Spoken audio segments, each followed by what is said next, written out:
লিখে একবার প্রশ্ন করেছেন, আমি একজন বিপর্যস্ত পিতা। আমার এক মেয়ে অষ্টম শ্রেণীতে পড়া অবস্থায় গোপনে একজনের সাথে অবৈধ সম্পর্কে জড়িয়ে পড়ে। এতে সে বেবি কনসিভ করে ফেলে। লোকলজ্জার ভয়ে আমি গোপনে তার অ্যাবর্শন করাই।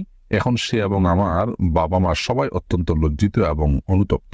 আল্লাহর কাছে খাঁটি মনে তওবা করেছি আমরা যেন শাস্তি পবিত্র করতে চাই, যেন সে আখিরাতে আল্লাহর পাকড়াও থেকে বেঁচে যায়। এ বিষয়ে ইসলামী দৃষ্টিভঙ্গি আপনার কাছে জানতে চাই। প্রথম কথা হলো ভাই, জেনার শাস্তিটা ব্যক্তি পর্যায়ে আমরা কার্যকর করব না, বরং এরকম পরিস্থিতিতে সে এবং পুরো পরিবার আল্লাহ তাআলার কাছে লজ্জিত হয়ে এবং হারামের পথ থেকে সরে এসে আর যেন কখনো এই ভুলটা না হয় সেজন্য আল্লাহর কাছে দৃঢ় প্রতিজ্ঞা করা উচিত এবং দৃঢ় প্রত্যয় ব্যক্ত করা উচিত। তবে নাসুহা যেটাকে বলা হয় খাঁটি তওবা, সেটা আমাদের করা উচিত এবং আল্লাহ তাআলা ক্ষমাশীল, আল্লাহ তাআলা ক্ষমা করবেন। এবং আপনার পরিস্থিতি তৈরি হলো, এটি কি কারণে তৈরি হলো, কোন জায়গায় তৈরি হলো, তাকে কি ধরনের প্রতিষ্ঠান দেওয়া হলো, কিভাবে সে অন্য ছেলেদের সাথে যোগাযোগ করে বিপথে চলে গেছে, সেই